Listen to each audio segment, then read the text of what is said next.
Hello and welcome to Leading the Way, the official podcast of Edison Township Public Schools. This is where progress, purpose, and passion come to life as we spotlight the voices and insights, as well as the initiatives that are shaping the future of education for our students.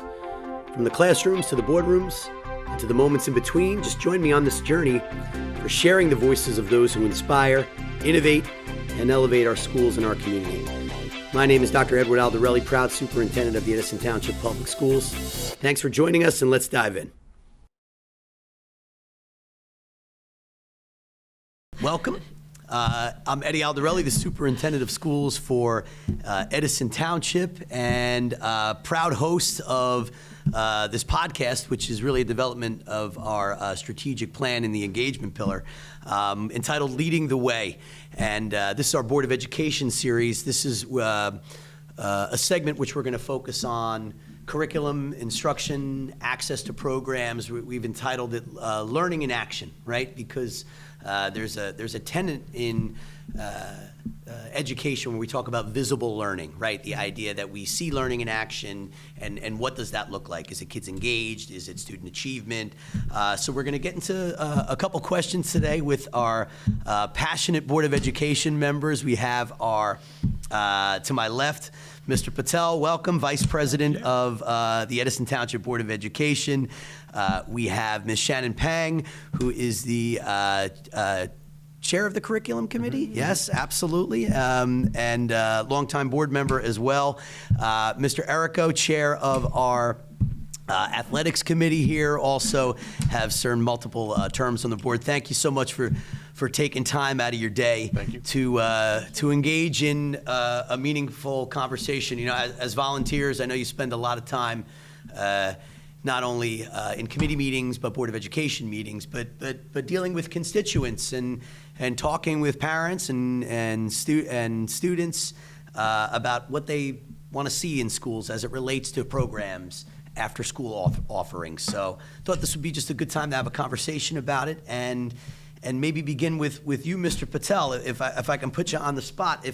If you were to say, you know, what excites you about the curriculum programs and the academic offerings that we have in Edison Township, and you could say, you can even mention something that's coming, or something that we currently have right now. I think I'm super excited about Biomedical Academy that we are starting, as well as the AI Academy that we are starting this year.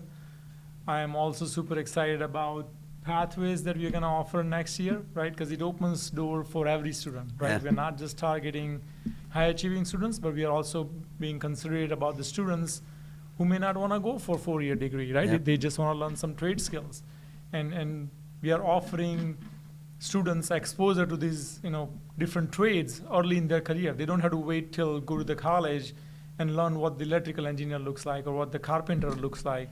We're going to start giving them exposure in high school. So I'm super excited about next couple of years. And that comes right out of student interest. I know, Ms. Peng, as the chair of the committee, you're intimately involved in the development of these academies and planning and those pieces. What excites you about curriculum and instruction here in Edison Township?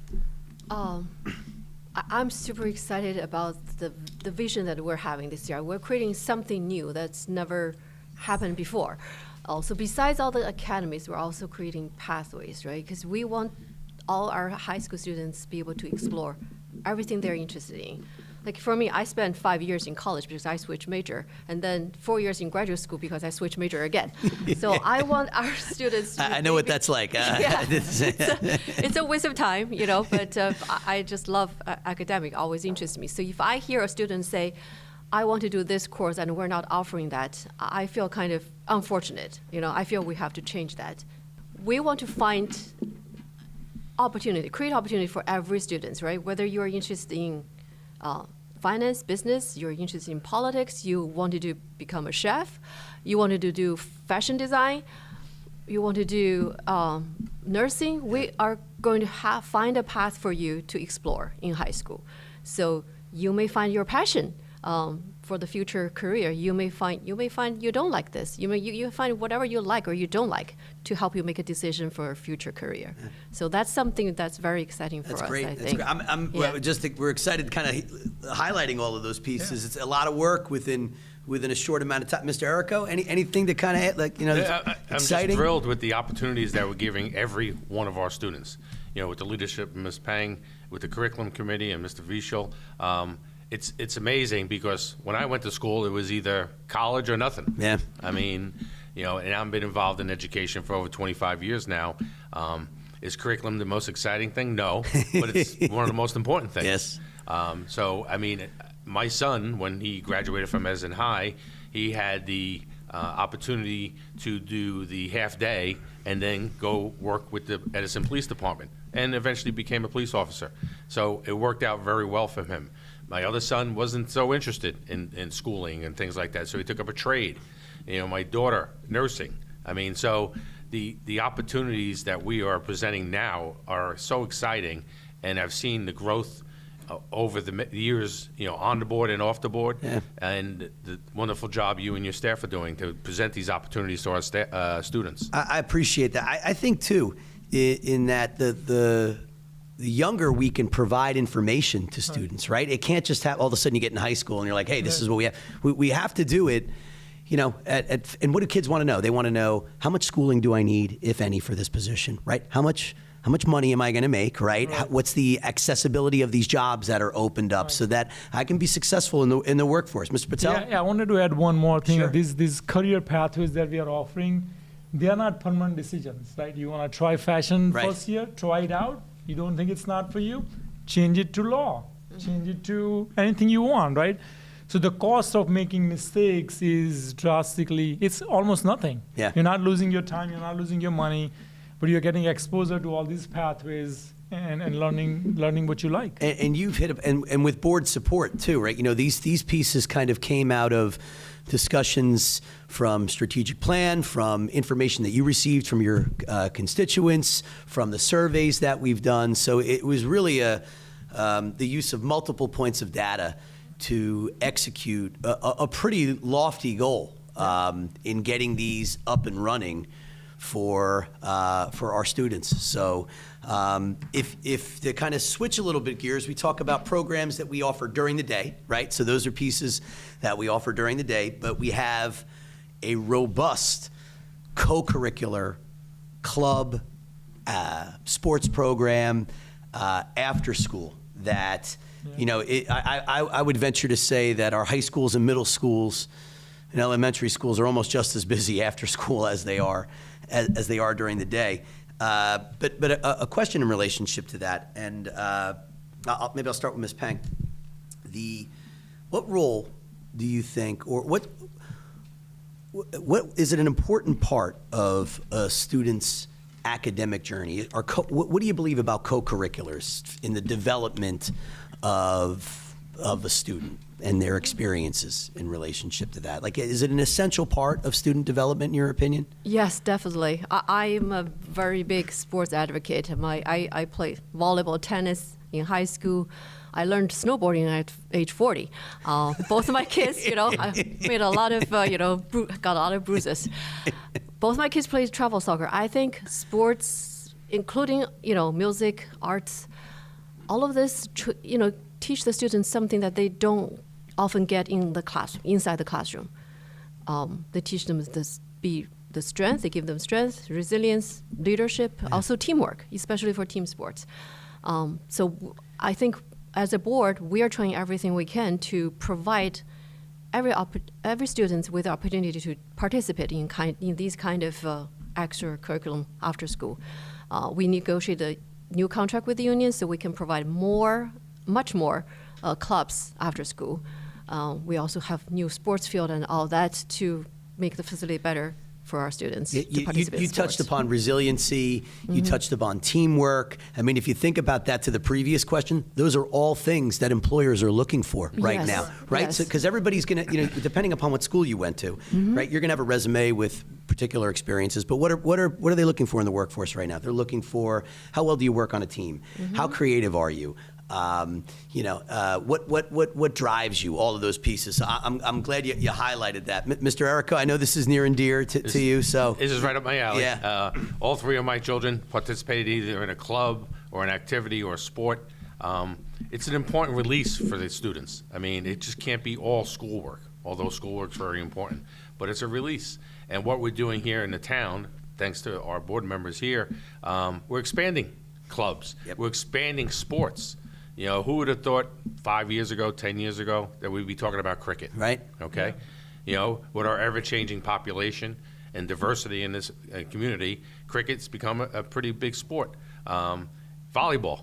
You know, we're going to look at putting volleyball courts up at all of our schools. Things along those lines. These are the things that the students need to do after they do their academics. That's why it's called a student-athlete. All right, it's a student first, athlete second. Yep. So I always stress that to my children, that, you know, school comes first. Then if you want to participate in an extracurricular activity or sport, go for it. Yep.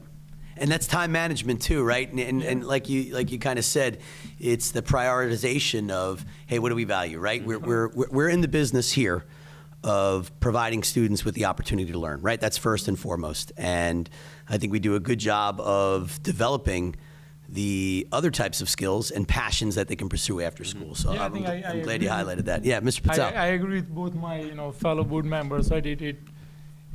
Student or learning is not all about academic learning. It's about learning the life skills, right? It's about confidence. It's about creativity, having curiosity. Building relationships, and these extracurricular activities teaches you those life skills. It teaches you how to fail gracefully. Yeah. It teaches you to make mistakes and learn from your mistakes. And it also serves as Mr. Errico said, it serves as a reset mechanism, right? Out of your stressful, crazy academic day, it's your venting time. It's your me time where you go and do something that you enjoy. Kicking a soccer ball, shooting baskets, hitting a golf ball, all of those releases. Performing in a performing in a play, absolutely. Playing a piano piece. Dancing, playing the piano, all of those pieces are those outlets and intrinsic, right? I mean, they're doing it because they enjoy doing it. They're participating. They're donating hours out of their day to engage in something that they want to do and to get better at too, right? That's the hallmark of intrinsic motivation. Yeah.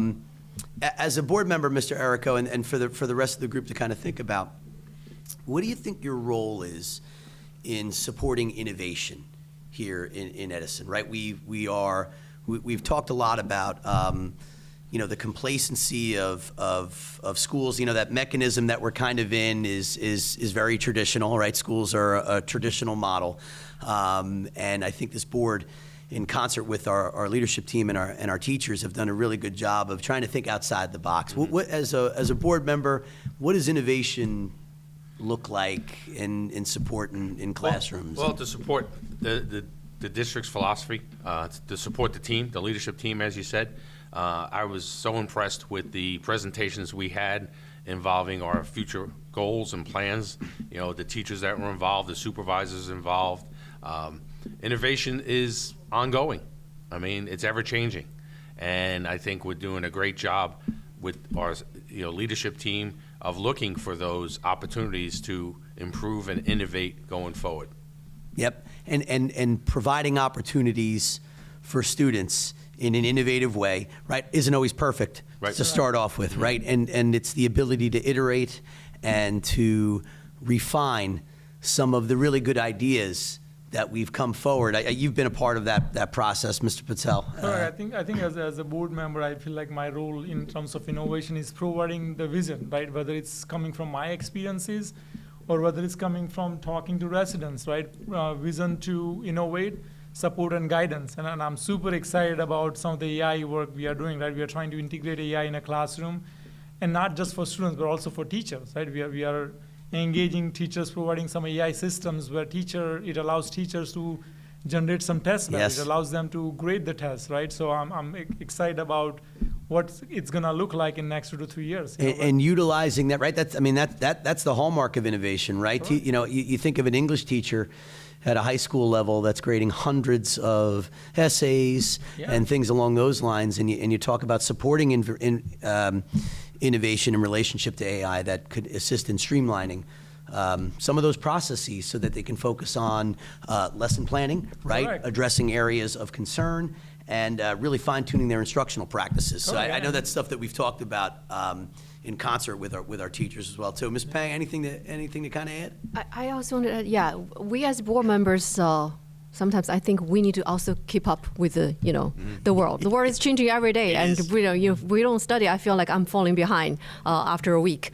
So we got to keep up with all the new technologies, new inventions, and I wanted to mention that besides the pathways in high school and all the academies, we're doing something also opening things up in middle school. So we have this WIN period, Correct. which is basically a free period during the day, and each student can explore something new, either whether it's on computer, whether it's on because we have all these new technologies, we can learn a lot of courses over the computer. We can do maybe robotics or creative writing or debates or things like along that line, or we can do yoga.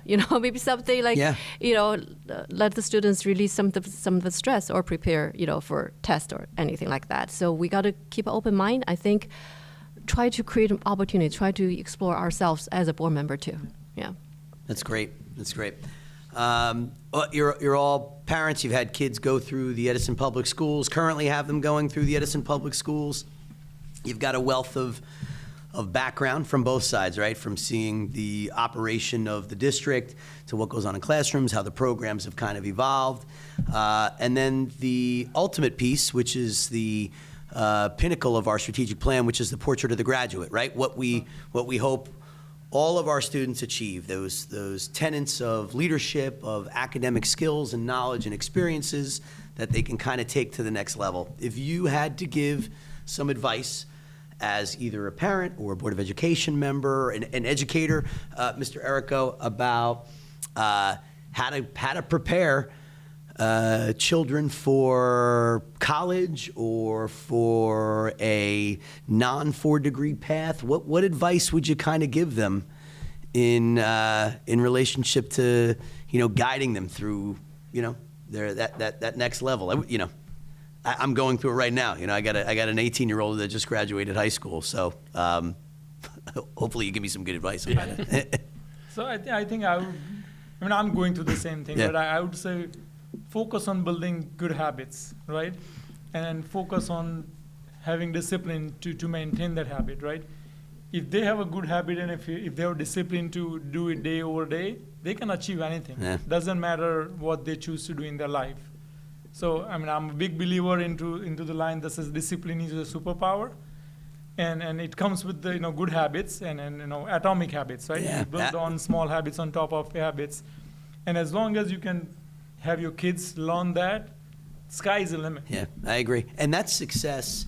I mean, those having good habits is not only helps you in academics, but it helps you in life too. Everything. I mean, it just when you have disciplined habits and you behave in a certain way, Yep. It'll transcend to success. Ms. Peng?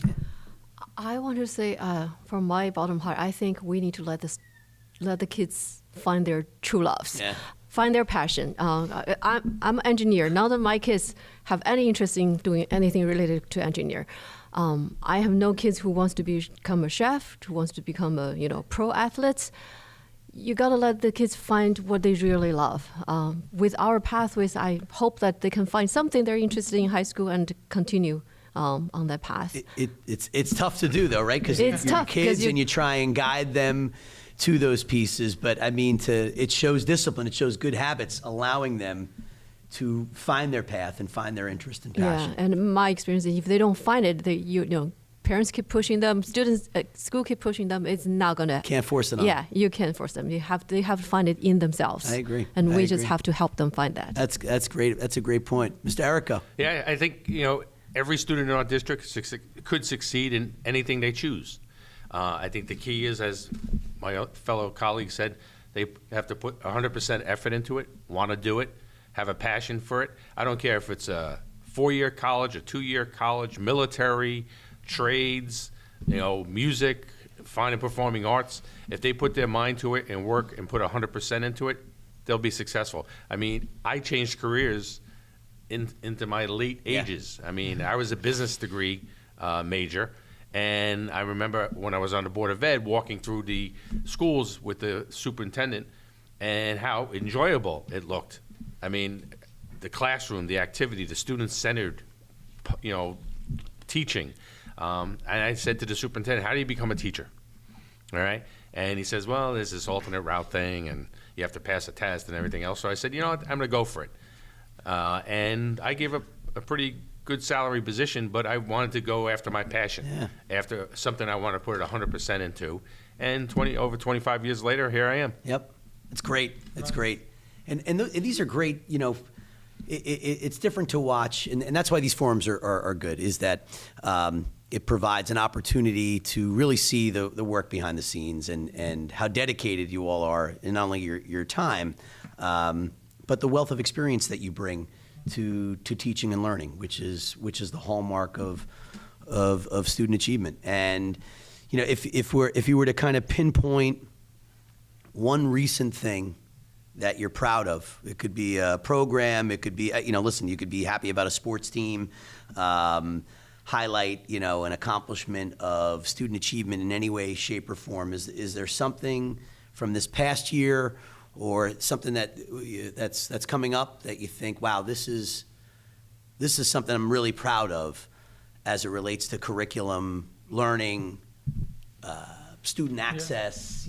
Is there anything you're proud of, Mr. Patel? I think the one thing comes to my mind, like 2 years ago, we started offering volleyball program to middle schoolers and cricket, right? Yeah. And yes, volleyball and cricket was being played at every school at a smaller scale. But I see a lot of kids playing volleyball like in every street. So I'm really proud of it. It makes me proud when I see kids playing volleyball and cricket in every school, in the parking lots, in the parks, and the interest that students has. Like I remember we were at the one of the school last minute, and there was a middle schooler. She was a sixth grader. She was presenting something. I said, what do you play? And she goes like, I play volleyball. And I said, what do you like about volleyball? And she goes like, it's easy to pick up. And I love playing it. So, it makes me proud that we are able to offer that kind of... It's an experience that they didn't have before, and the conversation that you had with the student, right, Correct. is the most rewarding part of it. Yes. That's great. That's great. Ms. Peng? I can't think. It's tough, there's right? Yeah. So many things, but the most recent thing I would think is the Edison High Invent team, Oh, which just okay. awarded Yeah. All right. $75,000 by MIT for their work to control the contamination in Raritan River, which is the water source for 1.8 million people in New Jersey. I think that's a perfect example of our students' excellence in our schools. Absolutely, Yeah. absolutely, and what a great. I mean, it leads into the pathways and opportunities for real world experiences Yeah. in relationship to something that they're studying, right? And it just makes the learning come to life at that time. Yeah. It's just Shows it's they great. have passion, they care about our environment, they have the creative means to do all the investigation, and they're one of the only eighth schools that eight teams that got this. That so got they're it. I great. know it's unbelievable accomplishment. I'm glad you highlighted that, Mr. Erica. One thing. I mean, other than the huge expansion of our academic programs, what I was so impressed about over the last few meetings that we've had is our music department. Yeah. I mean, the tremendous music programs we have in our middle schools, elementary schools, marching band. I mean, it's amazing that how many students get involved in playing an instrument or getting involved in the choir or chorus or whatever it may be. So I'm always impressed when we have meetings and we get a little performance, a song or two out of one of the music departments. So It reminds us why we're here, Yeah. right? Yeah. Right, why we're here. When you have students come and showcase, you think of the last couple Board of Education meetings that we had where we were celebrating student accolades. Yes. It's just a reminder of, the work that you do, the time that you put in. And, I know I speak on behalf of this. It's as equally rewarding for you as it is for us. I mean, Yeah. it's the true partnership between the Board of Education and our staff here in Edison Township. Couple more questions in closing. If you had to summarize your work as it relates to curriculum, as it relates to student achievement, co-curriculars, sports, if you had to summarize your efforts and work, or just a theme that emerges when you think of those pieces in one word, what would that word be?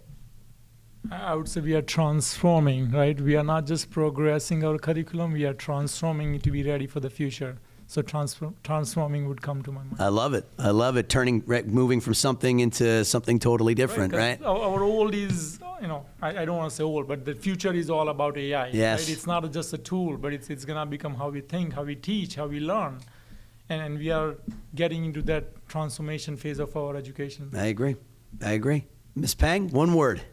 I would say inclusion. Okay. Because I want every student to find something they love, and every student matters, I would say.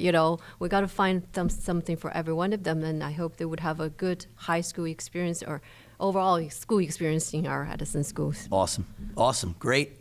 Mr. Errico, those are tough words to follow. Exciting. There you go. The future looks bright. Yeah, it does. With the help of the curriculum committee, the athletic committee, the co-curriculars, we're expanding, and we keep expanding. And I think it's an exciting future for all our students. Yeah. Awesome. Ms. Peng, any closing comments that you'd like to share? You started off with the chair of the curriculum committee. Anything you'd like to share with our listeners about your work and where you see the district going?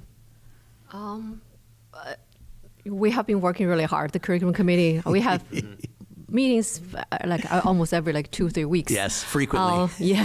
We have all these Bio Academy. We have we expanded the STEM program in Edison High. We have the AI Academy. We have all these pathways next year. Just want to let every students and parents stay tuned. We're going to have a lot of good things happening, exciting coming. So, and we're going to continue working on this. Awesome. Mr. Errico? I'm going to use the word exciting. Yeah. I'm excited to work with the curriculum committee and all the other committees, as well as you and your staff, Dr. Aldarelli. You come up with great ideas. Your staff is wonderful. We hear from the public. You respond. We hear from the public as board members. We try to respond as best we can. I'm just looking so forward to my next 2.5 years on this board, and I see exciting times coming. Awesome. Yep. Awesome. Mr. Patel? I would say we are empowering the students to shape the world with the knowledge, purpose, and passion. And I'm super excited to be part of this journey. And from a personal perspective, and again, it's not something that the public always sees in committee work, but we have these committee meetings and we have our staff, right? We have our chief academic officers in on those meetings. We have our supervisors coming and almost not only pitching ideas, but saying, hey, this is the direction we want to see it move in. This is how we plan to execute. This is how we are going to evaluate. And from a personal perspective, I couldn't thank you more for your support in those pieces. It's very rare that we're not all on the same page, and I think that is not always common, and we are grateful for that. And I know I speak on behalf of my team. You're welcome. We are also thankful that you always take our feedback constructively. Cause sometimes we know we throw curveballs at you. Every once in a while. We push you to do things quicker, and you're not afraid of failing, right? I love the culture that you're setting in this district. Moving fast, make mistakes and quickly correct the mistakes. I appreciate it. It's gotten me in trouble a few times, but hopefully we will navigate our ways out of those pieces. But listen, I want to thank you so much for your time and a really great conversation.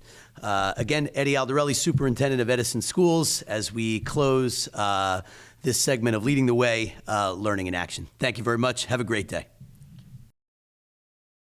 Thank you again for listening to Leading the Way. We hope today's episode offered a meaningful look at the people and the passion and the driving force behind Edison Township Public Schools. We'll be back soon with more voices and stories that reflect the heart of our district. But until then, thank you for being a part of this journey.